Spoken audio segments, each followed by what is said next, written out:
Opa! Chapa quente, quentíssima, Rio, 40 graus, fevereiro de 2025. Estou aqui acompanhado do Bellini, a célebre estátua do Bellini, diante da entrada principal do ex-maior estádio de futebol do mundo, o Maracanã. Bellini sobreviveu à polêmica ou fatídica reforma do estádio para a Copa do Mundo realizada no Brasil. E aqui costumávamos nos encontrar, eu com parentes, amigos, colegas, antes dos jogos, antes de seguir para dentro do estádio. Ficávamos ali no Bellini aguardando a chegada de outras pessoas, né? E muitas vezes torcedores adversários que passavam o jogo lado a lado, na arquibancada, na área intermediária das torcidas, né? E, de modo geral, sem incidentes de violência, né? O máximo que havia nos anos 70, início dos anos 70, primeira metade, né? Eu conversei com algumas outras pessoas recentemente e a lembrança é a mesma, né? O máximo de violência que se tinha era um torcedor desavisado entrar com a camisa no espaço da torcida adversária e aí era obrigado por torcedores, normalmente torcidas organizadas, a tirar aquela camisa que era queimada, né? E quando ele recusava-se, juntava uma galera e arrancava a camisa dele. Era algo incômodo de se ver. Uma brutalidade, sim, né? Mas nada que se compare ao que passamos a ter a partir da segunda metade dos anos 70. Coincidentemente, foi durante os anos de chumbo da ditadura militar. E essa mudança de comportamento, como em outros aspectos da vida social brasileira, né? No âmbito da criminalidade, dos assaltos, tudo a gente pode acompanhar fazendo pesquisa em jornais da época, mas aqui nos jogos de futebol, desses episódios mais brandos de brutalidade para espancamentos terríveis, brigas de torcida dentro e fora do estádio. E isso foi se alastrando pelas capitais brasileiras, a rivalidade entre torcidas em cada estado brasileiro, chegando aos jogos, né? Infelizmente, e gerando essa situação em que eu estou com a camisa que eu ganhei do meu afilhado, faz uns 6 anos aproximadamente, me deu de presente uma camisa oficial do Fluminense que eu não uso nas ruas. Eu tenho medo, admito, né? Não é paranoia, não. É uma realidade. Você não tem envolvimento nenhum com torcida organizada, pode estar andando pela rua e de repente ser atacado por torcedores adversários, gangues, bandos, fanáticos, covardes e acabar morto até, ou muito agredido, né? Como já tivemos uma infinidade de casos Brasil afora mostrados em reportagens, em vídeos que temos na internet, né? Então, não é descabida a minha preocupação. Hoje eu vou para o aniversário do meu afilhado, vou estar com a camisa do Fluminense dentro da casa dele, né? Poderia ser dentro de um restaurante ou na minha casa, mas nas ruas não dá para ser, né? E eu gostava. Minha avó me levava junto com os meus irmãos, sobrinhos, primos, né? Para os jogos e eu gostava da festa que havia, das bandeiras, dos cantos. Era predominantemente saudável o entretenimento. E, embora fosse um saldo positivo, eu já sentia, sabe? Um incômodo ali, uma coisa meio pesada, uma latência de violência, uma tensão que transbordava assim, e eu ficava, às vezes, né? Um pouco preocupado, tenso mesmo, né? E com o passar dos anos, a tensão virou medo. E até chegar ao ponto, assim como aconteceu com muitos outros torcedores aqui no Rio de Janeiro, no Brasil, de não querer mais ir a estádios. Você vai para se divertir e acaba vendo cenas que nunca mais vão sair da sua memória, né? E na época, aqui, nos bons tempos, né? Do Maracanã, anos 70, primeira metade dos anos 70, tinha um colega que vinha e ele não era tricolor, assim, mas não era apaixonado. Vinha mais para fazer companhia, gostava de estar no grupo ali, né? Mas ele falava, caramba, acho muito esquisito isso aqui, todo mundo amontoado ali, mais de 150 mil pessoas, todo mundo gritando junto, xingando, pulando e se abraçando, muitas vezes, pessoas estranhas, né? Enfim, fazia parte do jogo, né? Da festa. E ele falava também que o que estava acontecendo aqui no Rio de Janeiro estava acontecendo pelo mundo afora, né? Acontecendo em Belém, Porto Alegre, Brasília, Salvador, etc., né? E, e em milhares e milhares de outras cidades pelo mundo. Segundo pesquisas aqui na internet, são 2,5 milhões de cidades existentes no mundo, aproximadamente, e aproximadamente 1,7 milhão equipes de futebol. Aí esse colega dizia, é a mesma coisa, é o mesmo ritual, né? Efêmero.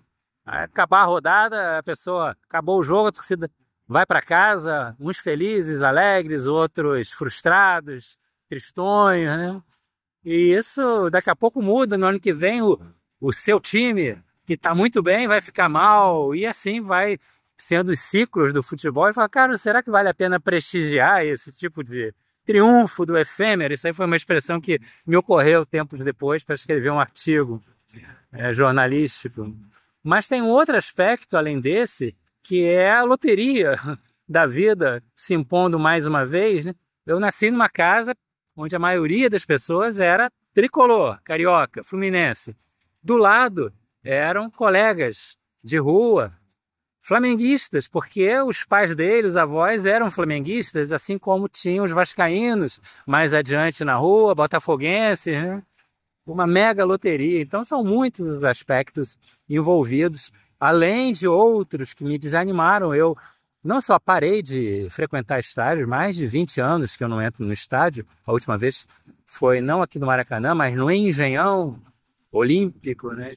Estive lá, mas parei de torcer também assistindo na TV, por causa de cartolagem, esquemas obscuros, apostas, arbitragens suspeitas e o mercenarismo dos jogadores em sua quase totalidade, né? Super salários, mas o aspecto efetivamente mais crucial é o da violência, né?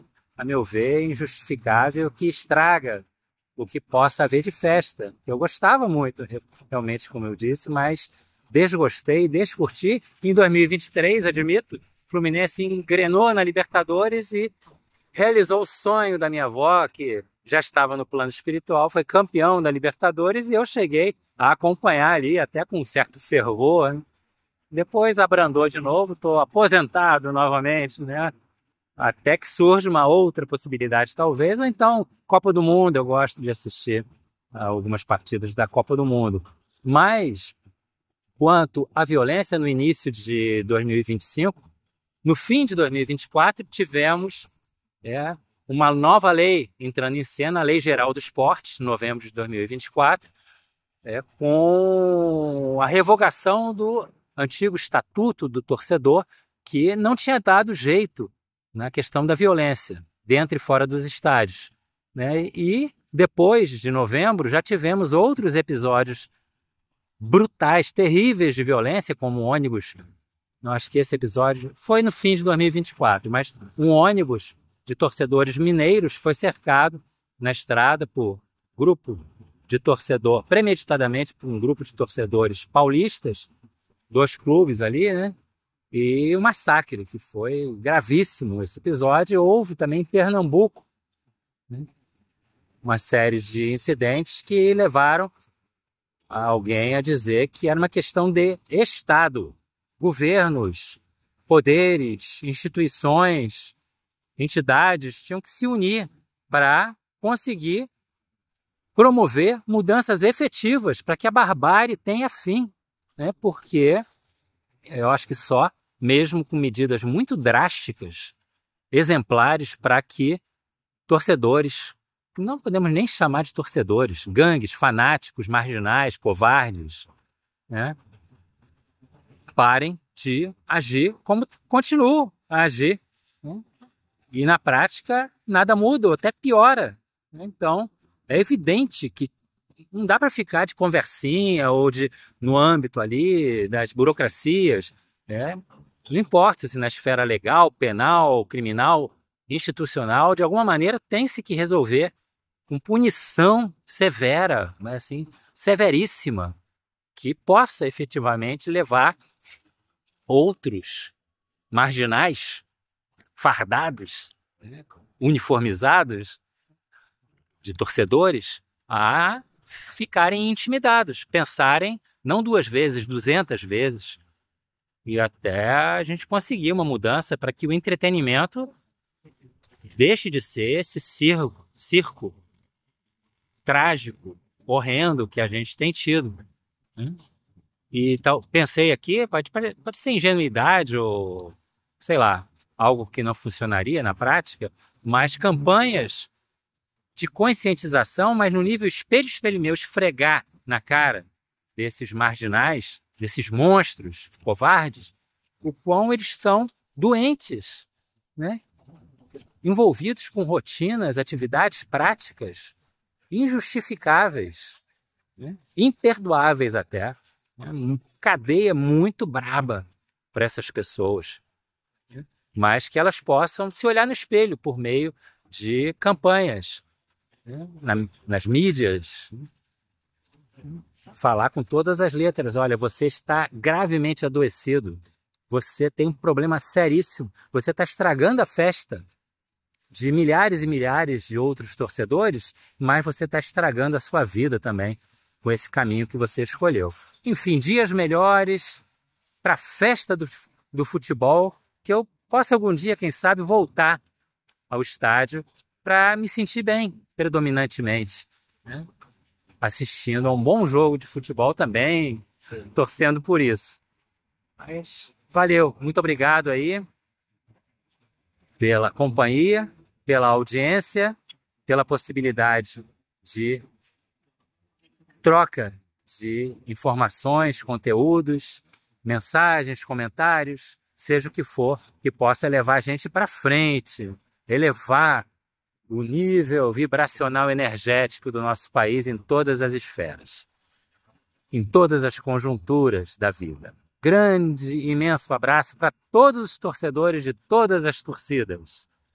Valeu, até já!